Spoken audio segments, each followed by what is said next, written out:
Oh, hello, and welcome back to Baby Elias's stories. We now return to The Story of Doctor Dolittle by Hugh Lofting. The 12th chapter, Medicine and Magic.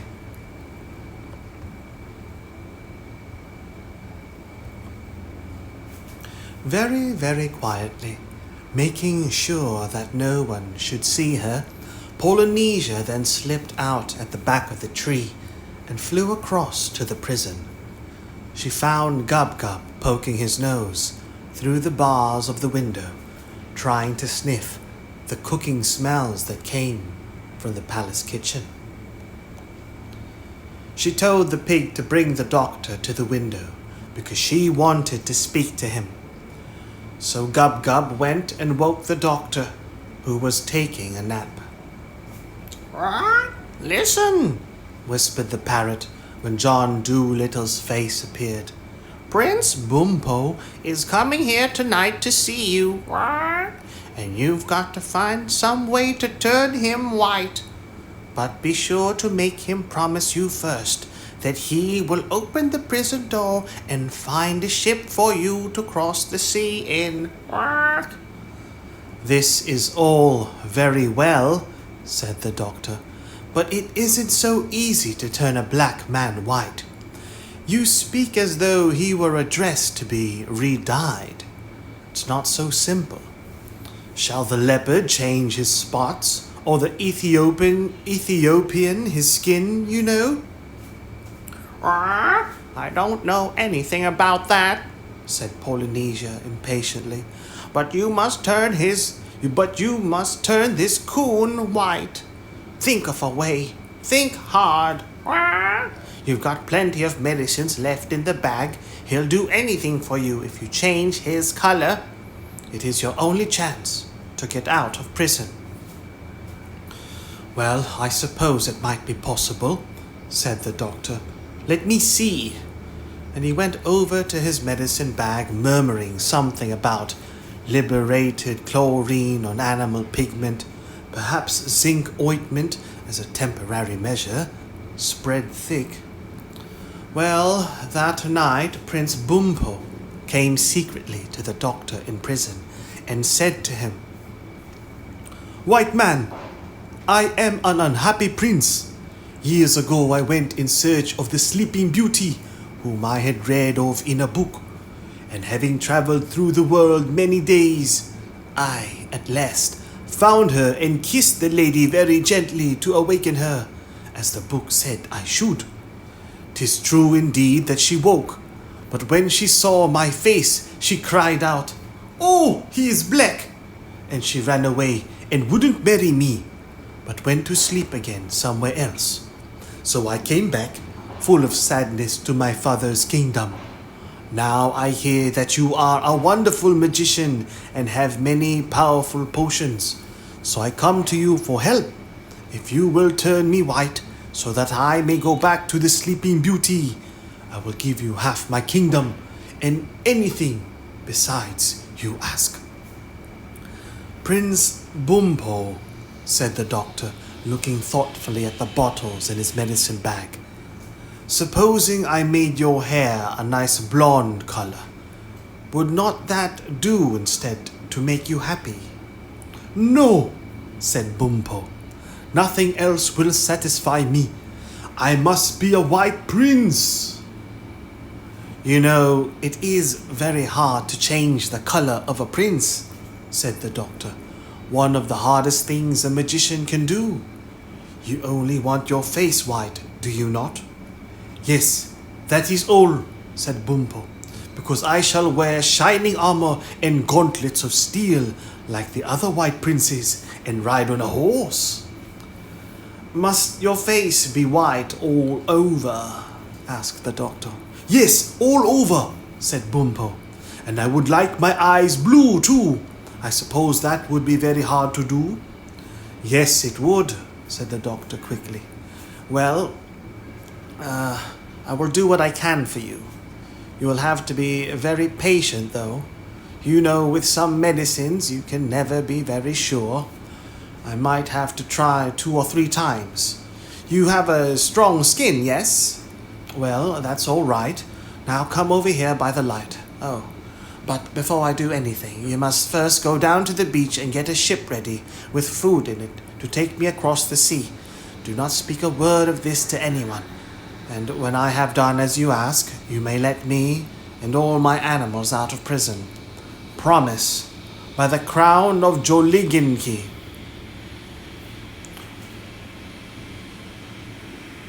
So the prince promised and went away to get a ship ready at the seashore.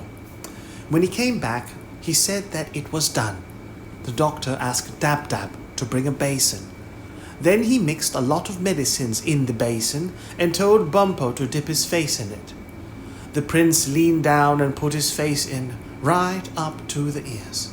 He held it there a long time, so long that the doctor seemed to get dreadfully anxious and fidgety, standing first on one leg and then on the other, looking at all the bottles he had used for the mixture and reading the labels on them again and again. A strong smell filled the prison, like the smell of brown paper burning. At last the prince lifted his face up out of the basin, breathing very hard, and all the animals cried out in surprise. For the prince's face had turned as white as snow, and his eyes, which had been mud-colored, were a manly grey. When John Dolittle lent him a little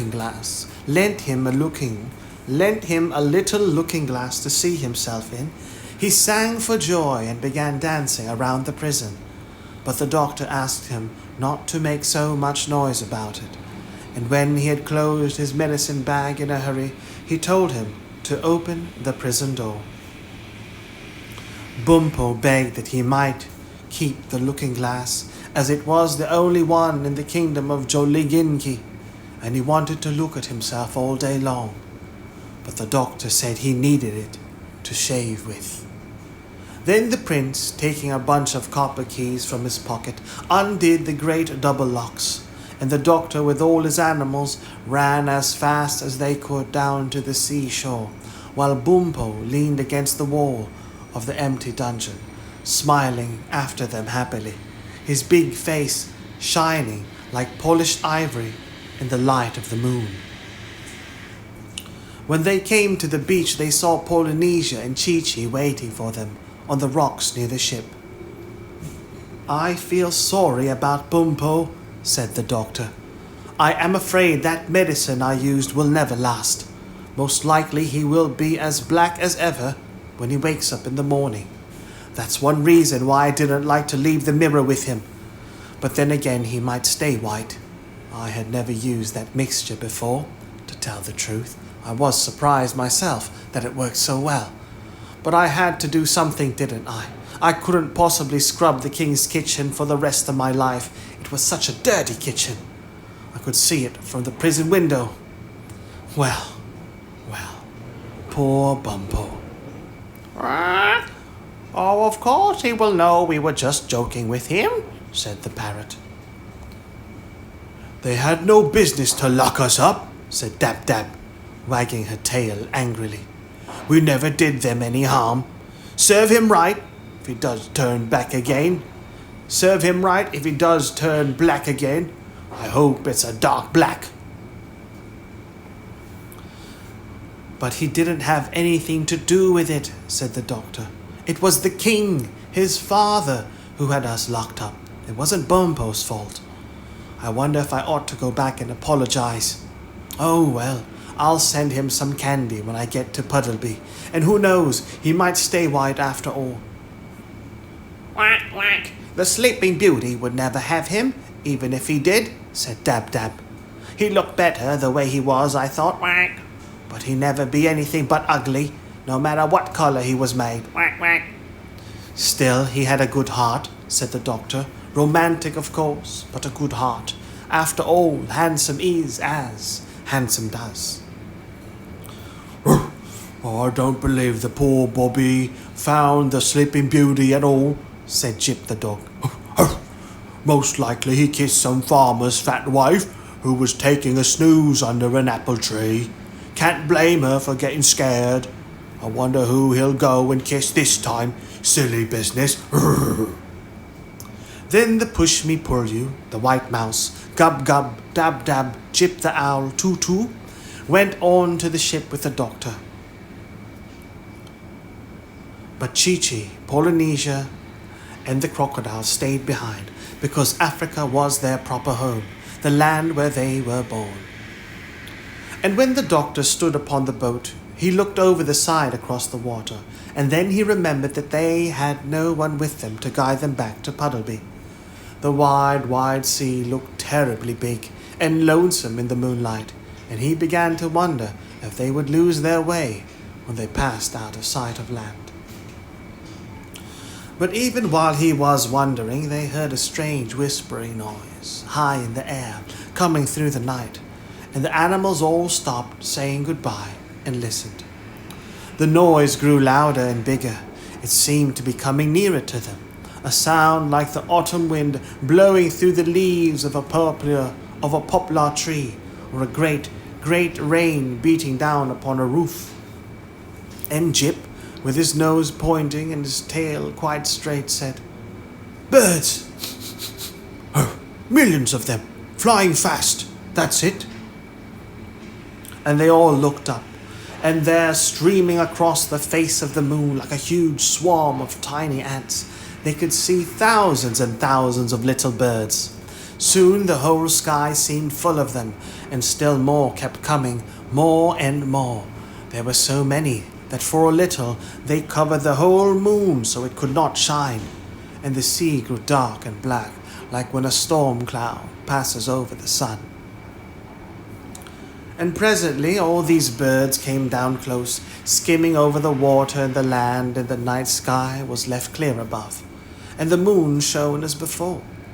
Still, never a call, nor a cry, nor a song they made, no sound but this great rustling of feathers, which grew greater now than ever. When they began to settle on the sands along the ropes of the ship, anywhere and everywhere except the trees, the doctor could see that they had blue wings and white breasts and very short feathered legs. As soon as they had all found a place to sit, suddenly there was no noise left anywhere. All was quiet. All was still. And in the silent moonlight, John Dolittle spoke. "I had no idea that we had been in Africa so long. It will be nearly summer when we get home. For these are the swallows going back. Swallows, I thank you for waiting for us. It is very thoughtful of you. Now we need not be afraid that we will lose our way upon the sea. Pull up the anchor and set the sail." When the ship moved out upon the water, those who stayed behind, Chi-Chi, Polynesia, and the crocodile, grew terribly sad. For never in their lives had they known anyone they liked so well as Dr. John Dolittle of Puddleby-on-the-Marsh.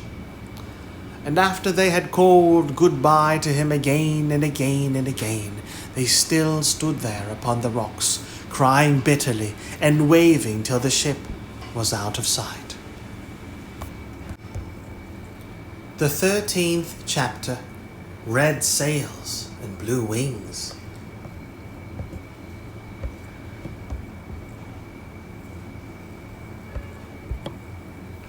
Sailing homeward, the doctor's ship had to pass the coast of Barbary.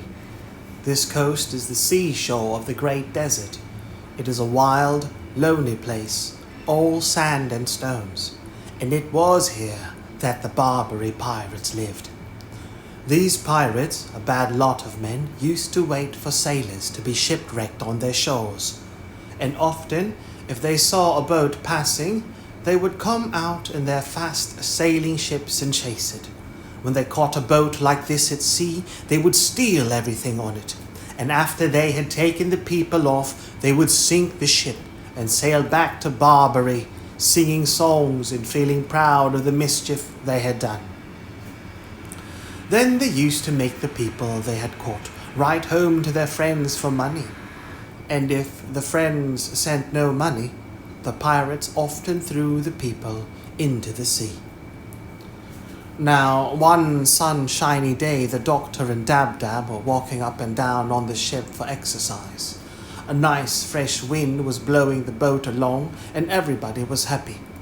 Presently, Dab-Dab saw the sail of another ship a long way behind them, on the edge of the sea. It was a red sail. Quack. "I don't like the look of that sail," Quack, quack. said Dab-Dab. "I have a feeling it isn't a friendly ship. I am afraid there is more trouble coming to us." Jip, who was lying near, taking a nap in the sun, began to growl and talk in his sleep. "I smell roast beef cooking," he mumbled. "Underdone roast beef with brown gravy over it." "Good gracious!" cried the Doctor. "What's the matter with the dog? Is he smelling in his sleep as well as talking?" Quack, quack. "I suppose he is," said Dab-Dab. "All dogs can smell in their sleep." "But what is he smelling?" asked the Doctor. "There is no roast beef cooking on our ship." Quack, quack. "No," said Dab-Dab. "The roast beef must be on that other ship over there." "But that's 10 miles away," said the Doctor. "He couldn't smell that far, surely." Quack, quack. "Oh, yes, he could," said Dab-Dab. "You ask him."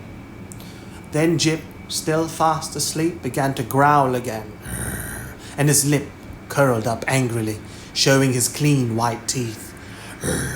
"I smell bad men," he growled. The worst men I ever smelt. I smell trouble. I smell a fight. 6 bad scoundrels fighting against one brave man. I want to help him. Ooh, ooh, ooh, ooh." Then he barked loud and woke himself up with a surprised look on his face. Quack, quack. "See?" cried Dab-Dab. "That boat is nearer now. You can count its 3 big sails, all red. Whoever it is, they are coming after us. Wonder who they are." "They are bad sailors," said Jip. "and their ship is very swift. They are surely the pirates of Barbary." "Well, we must put up more sails on our boat," said the Doctor, "so we can go faster and get away from them. Run downstairs, Jip, and fetch me all the sails you see." The dog hurried downstairs and dragged up every sail he could find. But even when all these were put up on the masts to catch the wind, the boat did not go nearly as fast as the pirates, which kept coming on behind, closer and closer. "This is a poor ship the Prince gave us," said Gub-Gub the pig. "The slowest he could find, I should think. Might as well try to win a race in a soup tureen as hope to get away from them in this old barge. Look how near they are now. You can see the mustaches on the faces of the men, 6 of them. What are we going to do?" Then the Doctor asked Dab-Dab to fly up and tell the swallows that pirates were coming after them in a swift ship, and what should he do about it. When the swallows heard this, they all came down onto the Doctor's ship, and they told him to unravel some pieces of long rope and make them into a lot of thin strings as quickly as he could. Then the ends of these strings were tied on to the front of the ship, and the swallows took hold of the strings with their feet and flew off, pulling the boat along. And although swallows are not very strong, when only 1 or 2 are by themselves, it is different when there are a great lot of them together. And there, tied to the Doctor's ship, were 1,000 strings, and 2,000 swallows were pulling on each string, all terribly swift flyers. And in a moment the Doctor found himself travelling so fast he had to hold his hat on with both hands, for he felt as though the ship itself were flying through waves that frothed and boiled with speed. And all the animals on the ship began to laugh and dance about in the rushing air, for when they looked back at the pirate ship, they could see that it was growing smaller now, instead of bigger. The red sailors were being left far, far behind. The 14th chapter, The Rat's Warning. Dragging a ship through the sea is hard work, and after 2 or 3 hours, the swallows began to get tired in the wings and short of breath. Then they sent a message down to the doctor to say that they would have to take a rest soon, and that they would pull the boat over to an island not far off and hide it in a deep bay till they had got breath enough to go on. And presently the doctor saw the island they had spoken of. It had a very beautiful, high, green mountain in the middle of it.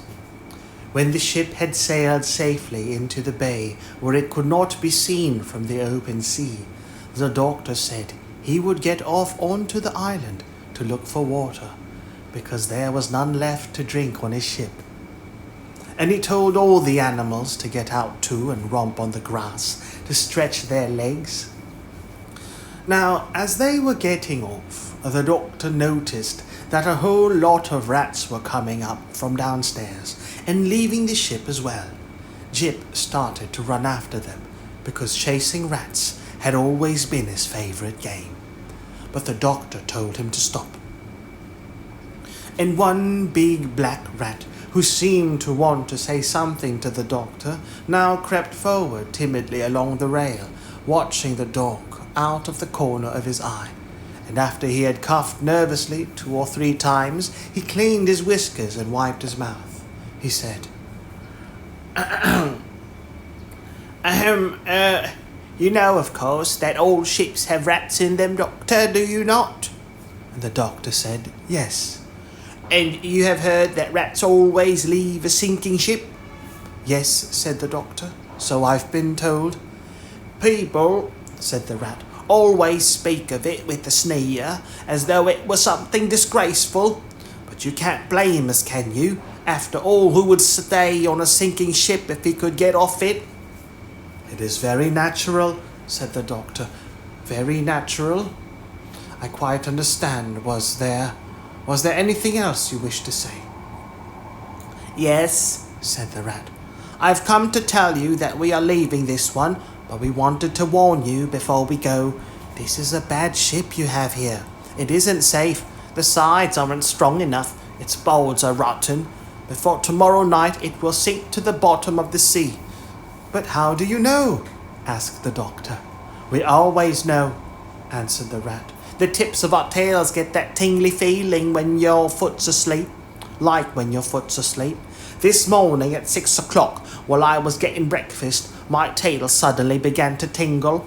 At first I thought it was my rheumatism coming back, so I went and asked my aunt how she felt.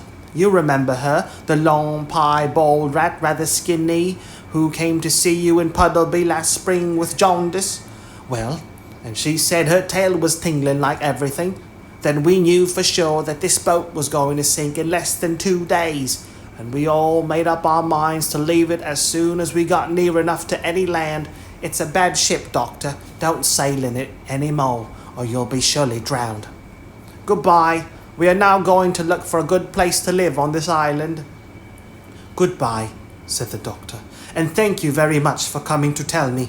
Very considerate of you, very. Give my regards to your aunt. I remember her perfectly. Leave that rat alone, Jip. Shh, come here, lie down. So then the doctor and all his animals went off, carrying pails and saucepans to look for water on the island, while the swallows took their rest. I wonder what is the name of this island, said the doctor, as he was climbing up the mountainside. It seems a pleasant place. What a lot of birds there are. Quack, quack. Why, these are the Canary Islands, said Dab-Dab. Quack, quack.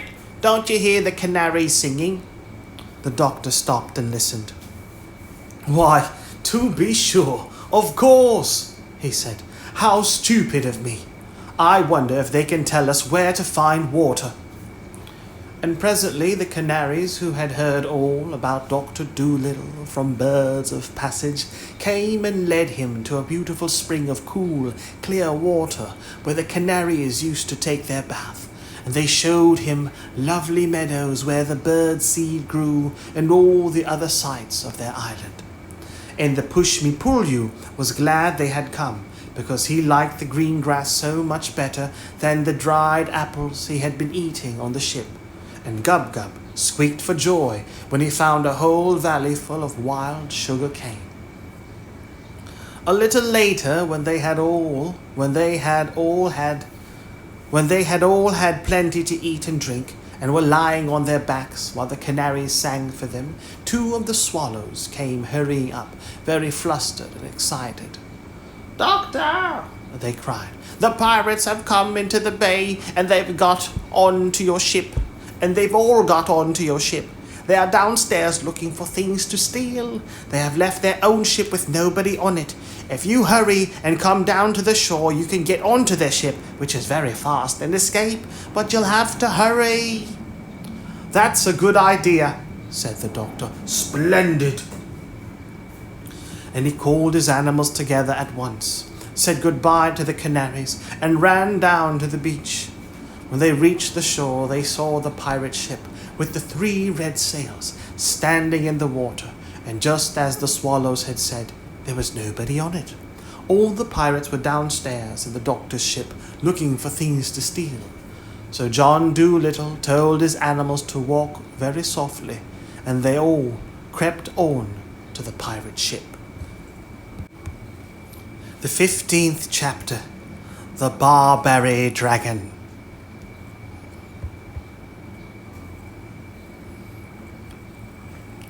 Everything would have gone all right if the pig had not caught a cold in his head while eating the damp sugar cane on the island.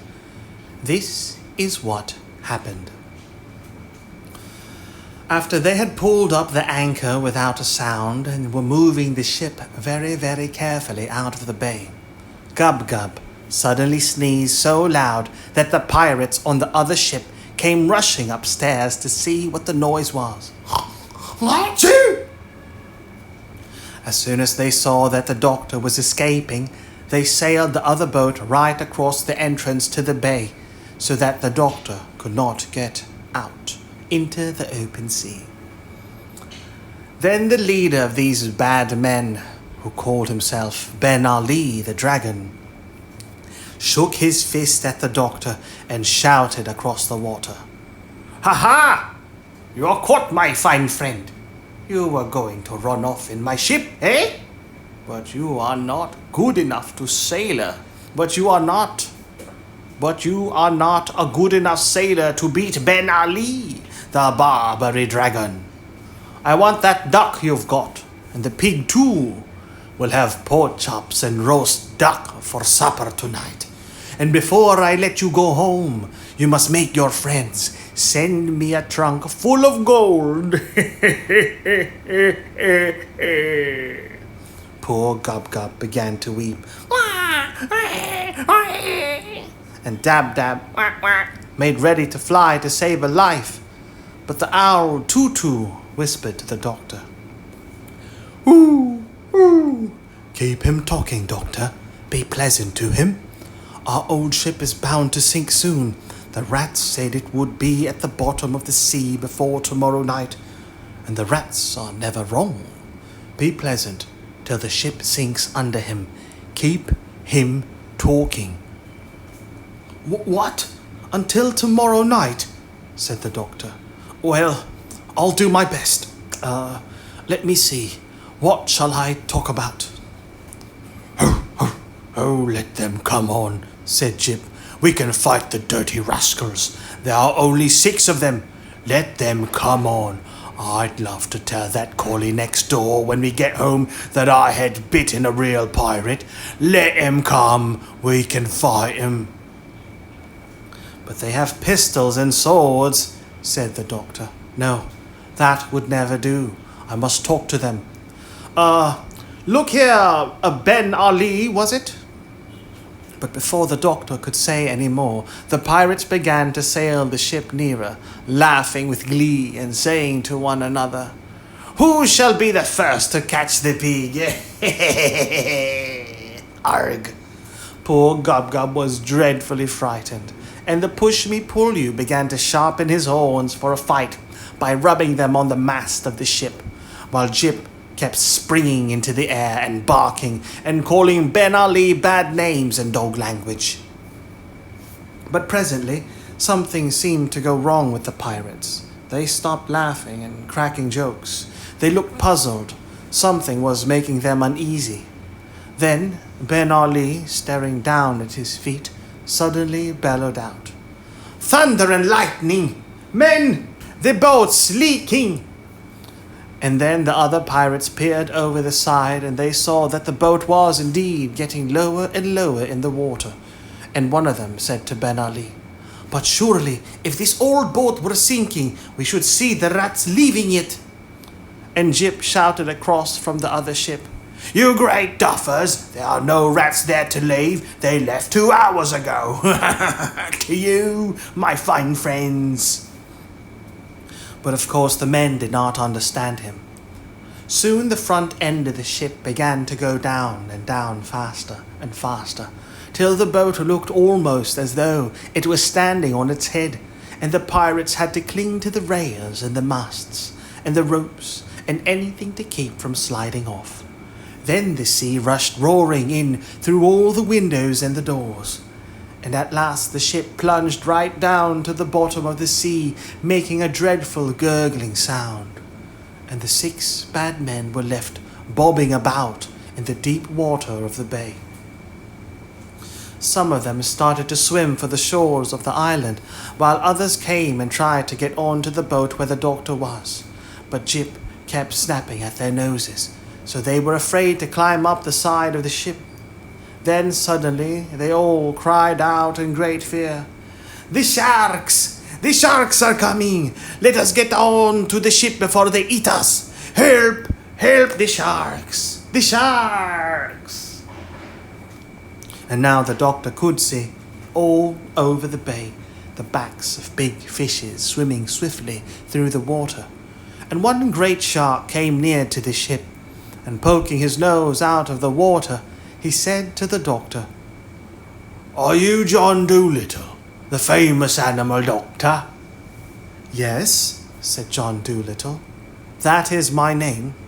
"Well," said the shark, "we know these pirates to be a bad lot, especially Ben Ali. If they are annoying you, we will gladly eat them up for you, and then you won't be troubled any more." "Thank you," said the doctor. "This is really most attentive, but I don't think it will be necessary to eat them. Don't let any of them reach the shore until I tell you. Just keep them swimming about, will you? And please make Ben Ali swim over here that I may talk to him." So the shark went off and chased Ben Ali over to the doctor. "Listen, Ben Ali," said the doctor, said John Dolittle, leaning over the side. "You have been a very bad man, and I understand that you have killed many people. These good sharks here have just offered to eat you up for me, and 'twould indeed be a good thing if the seas were rid of you. But if you will promise to do as I tell you, I will let you go in safety." "What must I do?" asked the pirate, looking down sideways at the big shark, who was smelling his leg under the water. "You must kill no more people," said the doctor. "You must stop stealing. You must never sink another ship. You must give up being a pirate altogether." "But what shall I do then?" asked Ben Ali. "How shall I live?"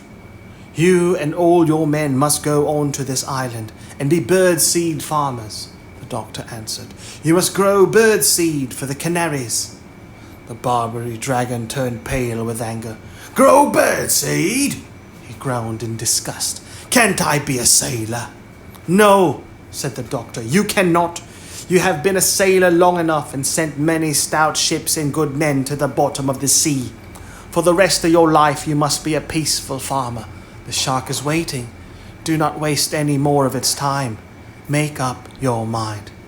"Thunder and lightning," Ben Ali muttered. "Bird seed." Then he looked down into the water again and saw the great fish smelling his other leg. "Very well," he said sadly. "We'll be farmers." "And remember," said the doctor, "that if you do not keep your promise, If you start killing and stealing again, I shall hear of it, because the canaries will come and tell me. And be very sure that I will find a way to punish you. For though I may not be able to sail a ship as well as you, so long as the birds and the beasts and the fishes are my friends, I do not have to be afraid of a pirate chief, even though he calls himself the Dragon of Barbary. Now go and be a good farmer and live in peace." Then the doctor turned to the big shark, and waving his hand, he said, "All right, let them swim safely to the land." The 16th chapter. Tutu, the listener. Saving thanked the sharks again for their kindness. The doctor and his pet set off once more on their journey home in the swift ship with the 3 red sails. As they moved out into the open sea, the animals all went downstairs to see what their new boat was like inside, while the doctor leant on the rail at the back of the ship with a pipe in his mouth, watching the Canary Islands fade away in the blue dusk of the evening. While he was standing there wondering how the monkeys were getting on and what his garden would look like when he got back to Puddleby, Dab-Dab came tumbling up the stairs, all smiles and full of news. Quack, quack.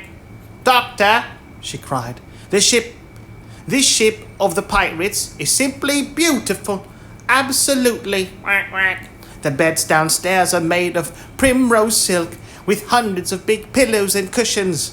There are thick, soft carpets on the floors. The dishes are made of silver, and there are all sorts of good things to eat and drink, special things. The larder, well, it's just like a shop, that's all. You never saw anything like it in your life. Quack, quack.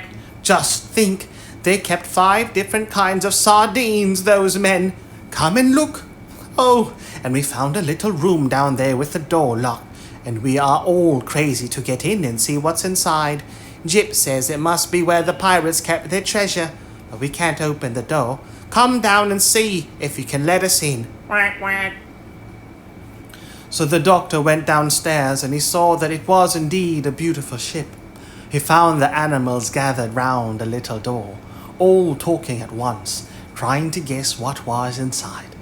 The doctor turned the handle, but it wouldn't open.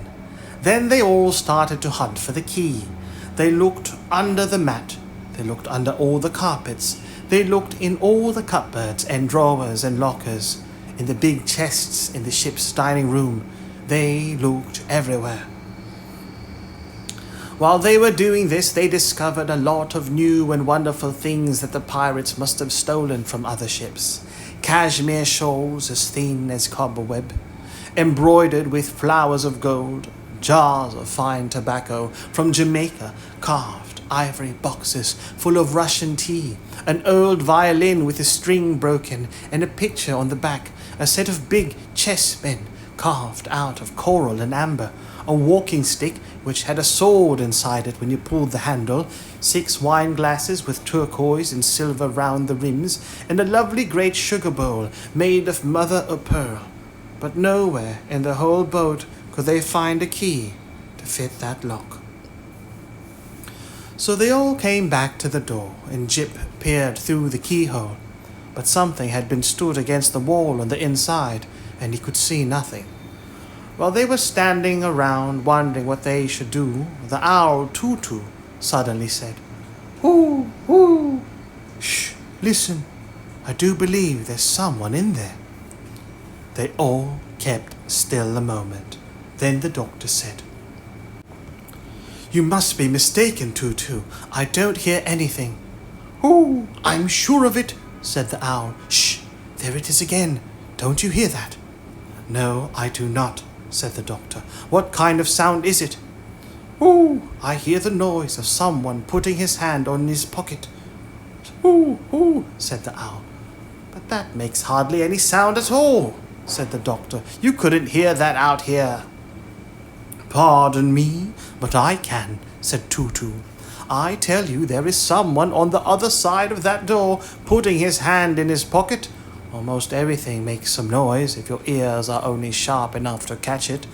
Bats can hear a mole walking in his tunnel under the earth, and they think they're good hearers. But we owls can tell you, using only one ear, the color of a kitten from the way it winks in the dark. Well, well, said the doctor. You surprise me, Tutu. That's very interesting. Listen again and tell me what he's doing now.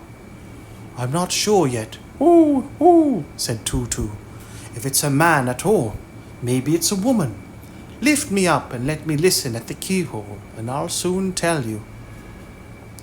So the doctor lifted the owl up and held him close to the lock of the door. After a moment, Tutu said, Ooh, ooh. Now he's rubbing his face with his left hand. It is a small hand in a small face. It might be a woman. No. Now he pushes his hair back off his forehead.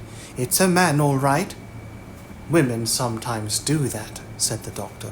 True, said the owl. But when they do, their long hair makes quite a different sound. Shh! Make that fidgety pig keep still. Now all hold your breath a moment, so I can listen well. This is very difficult. What I'm doing now, and the pesky door is so thick. Shh! Ooh, ooh! Everybody, quiet still. Shut your eyes and don't breathe. Tutu leaned down and listened again, very hard and long. At last he looked up into the doctor's face and said, The man in there is unhappy. He weeps. He has taken care not to blubber or sniffle, lest we should find out that he is crying. But I heard quite distinctly the sound of a tear falling on his sleeve. How do you know it wasn't a drop of water falling off the ceiling on him? Asked Gub Gub. Ooh, pshaw, such ignorance. Ooh, ooh, sniffed Tutu. A drop of water falling off the ceiling would have made 10 times as much noise.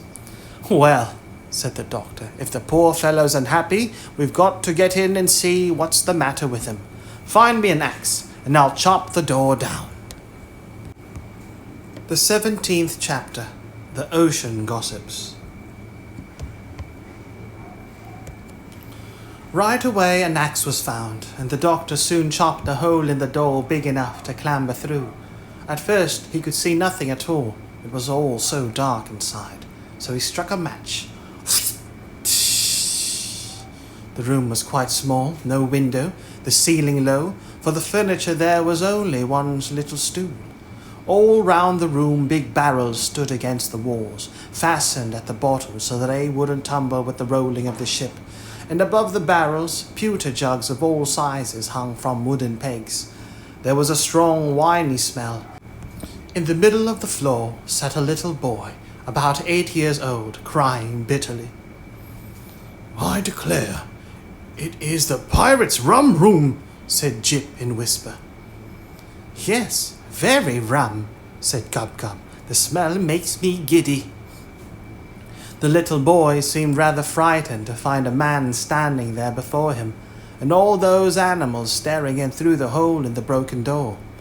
But as soon as he saw John Dolittle's face by the light of the match, he stopped crying and got up. You aren't one of the pirates, are you? He asked. And when the doctor threw back his head and laughed long and loud, the little boy smiled too and came and took his hand. You laugh like a friend, he said, not like a pirate. Could you tell me where my uncle is? I'm afraid I can't, said the doctor. When did you last see him? It was the day before yesterday, said the boy. I and my uncle were out fishing in our little boat when the pirates came and caught us. They sunk our fishing boat and brought us both onto this ship. They told my uncle that they wanted him to be a pirate like them, for he was very clever at sailing a ship in all weathers. But he said he didn't want to be a pirate because killing people and stealing was no work for a good fisherman to do. Then the leader, Ben Ali, got very angry and gnashed his teeth and said they would throw my uncle into the sea if he didn't do as they said. They sent me downstairs and I heard the noise of a fight going on above. And when they let me come up again next day, my uncle was nowhere to be seen. I asked the pirates where he was, but they wouldn't tell me. I am very much afraid they threw him into the sea and drowned him." And the little boy began to cry again. "Well now, wait a minute," said the doctor. "Don't cry. Let's go and have tea in the dining room and we'll talk it over. Maybe your uncle is quite safe all the time. You don't know that he was drowned, do you? And that's something. Perhaps we can find him for you. First, we'll go have tea with strawberry jam, and then we will see what we can do. And then we will see what can be done." All the animals had been standing around listening with great curiosity, and when they had gone into the ship's dining room and were having tea, Dab-Dab came up behind the doctor's chair and whispered, Quack, quack. "Ask the porpoises if the boy's uncle was drowned. They'll know." "All right," said the doctor, taking a second piece of bread and jam. "What are those funny clicking noises you're making with your tongue?" asked the boy. "Oh, I just said a couple of words in duck language," the doctor answered. "This is Dab-Dab, one of my pets." "I didn't even know that ducks had a language," said the boy. "Are all these other animals your pets too? What is that strange-looking thing with two heads?" "Shh," the doctor whispered. "That is the push-me-pull-you. Don't let him see we're talking about him. He gets so dreadfully embarrassed. Tell me, how did you come to be locked up in that little room?" "The pirates shut me in there when they were going off to steal things from another ship. When I heard someone chopping on the door, I didn't know who it could be. I was very glad to find it was you. Do you think you will be able to find my uncle for me?" "Well, we are going to try very hard," said the doctor. "Now, what was your uncle like to look at?"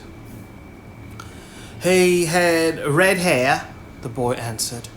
"Very red hair, and the picture of an anchor tattooed on his arm. He was a strong man, a kind uncle, and the best sailor in the South Atlantic. His fishing boat was called the Saucy Sally, a cutter-rigger sloop."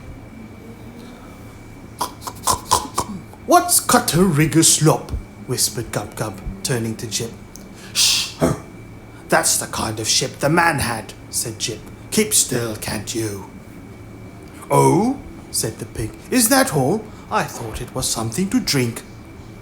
So the doctor left the boy to play with the animals in the dining room and went upstairs to look for passing porpoises. Soon a whole school came dancing and jumping through the water on their way to Brazil. When they saw the doctor leaning on the rail of his ship, they came over to see how he was getting on. And the doctor asked them if they had seen anything of a man with red hair and an anchor tattooed on his arm.